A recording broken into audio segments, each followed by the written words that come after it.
Perkenalkan, kami tim PPG Prajabatan SMPN 12 Malang. Saya Salindris Hamka Putri. Saya Rafia Umami. Saya Nurul Aulia Faradiza. Saya Ermawa Yusafira Nastidi. Halo, perkenalkan, nama saya Yurika. Halo, saya Yusika Ariyanti. Dalam video kali ini, kami akan membahas mengenai analisis asesmen yang telah diterapkan di kelas, serta memberikan ulasan mengenai asesmen tersebut. Analisis asesmen tersebut telah dikaitkan dengan konsep perkembangan, kemudian juga lingkungan, serta kemampuan peserta didik. Kelompok kami ditugaskan pada SMPN 12 Malang.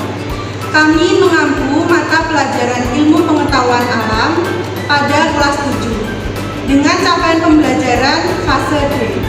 Berikut merupakan penjabaran mengenai capaian pembelajaran pada fase D.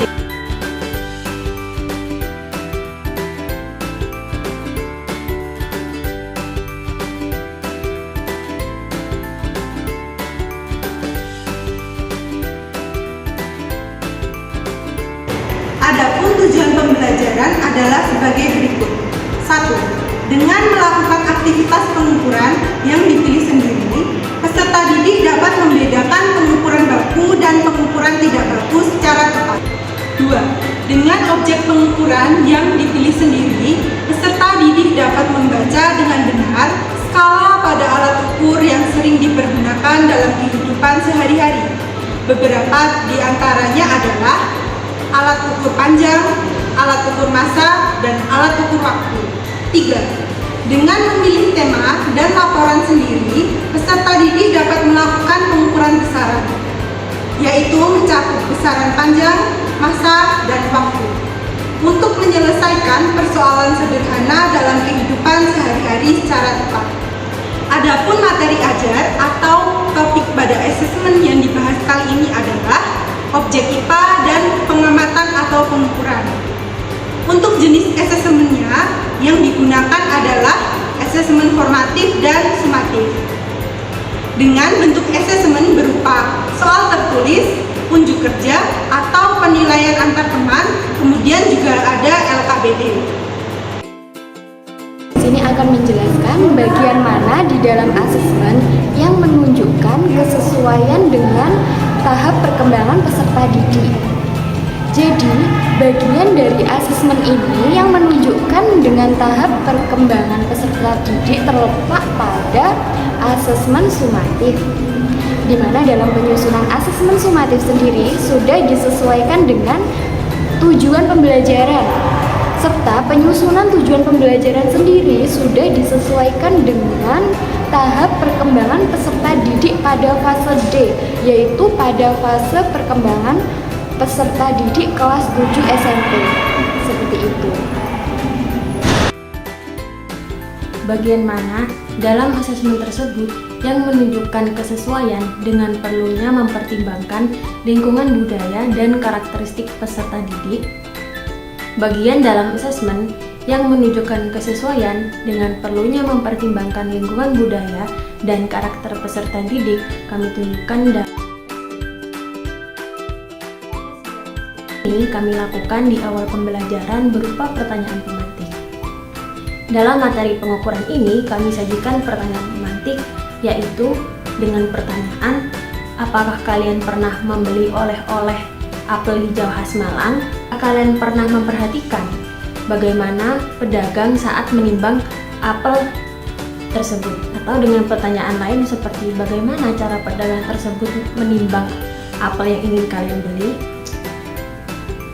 Pertanyaan pemantik ini kami sesuaikan dengan lingkungan budaya dan karakteristik peserta didik yang berada di Kota Malang, di mana hal ini kami sesuaikan dengan karakteristik dan lingkungan budaya orang Malang, yaitu oleh-oleh khas Malang berupa apel hijau. Contoh pertanyaan sederhana ini disesuaikan dengan lingkungan budaya dan karakteristik peserta didik dalam contoh kegiatan sehari-hari sebagai warga Kota Malang. Bagian dalam asesmen yang menunjukkan kesesuaian dengan kemampuan peserta didik terdapat pada asesmen formatif yang berupa LKPD atau Lembar Kerja Peserta Didik. LKPD ini kami sesuaikan dengan kemampuan serta gaya belajar peserta didik. Kami juga memberikan kesempatan kepada mereka untuk memilih tema praktikum yang mereka minati. Sehingga kami menyediakan 4 tema praktikum, yaitu yang pertama, tentang menentukan gaya tampung panggung sekolah.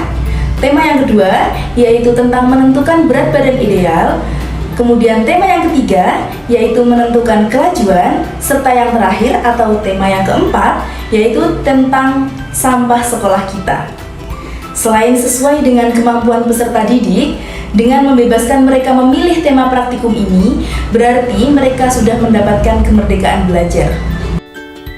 Lalu, bagian mana yang menunjukkan kesesuaian bahwa asesmen sudah memberikan ruang bagi peserta didik untuk memberikan umpan balik terhadap proses pembelajaran mereka?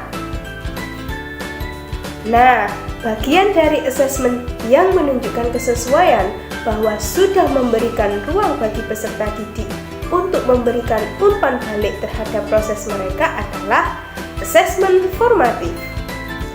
Asesmen formatif ini terletak pada bagian penilaian afektif atau sikap.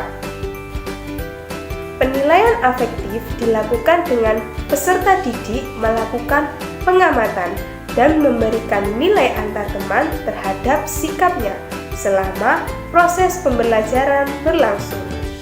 Sikap yang dinilai selama proses pembelajaran itu yaitu mencakup 3 hal. Yang pertama adalah sikap disiplin, sikap kerjasama, dan juga ketelitian. Dari hal yang sudah dilakukan tersebut, maka antar peserta didik akan dapat memberikan ataupun menerima umpan balik atau feedback mengenai proses pembelajaran yang mereka lakukan. Hal ini dilakukan dengan tujuan agar terjalin komunikasi dan kepedulian antar peserta didik. Selain itu juga bertujuan untuk menjadi bahan evaluasi dan juga refleksi masing-masing peserta didik untuk proses pembelajaran di lain hari agar menjadi yang lebih baik.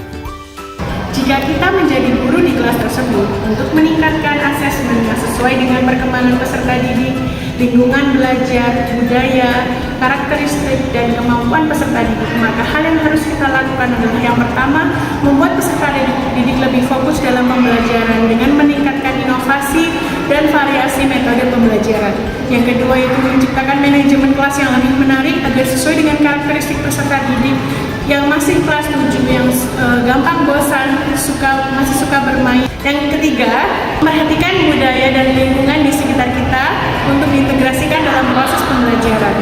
Kemudian, memperhatikan karakter dan kemampuan peserta didik agar asesmen yang kita buat sesuai dan tepat.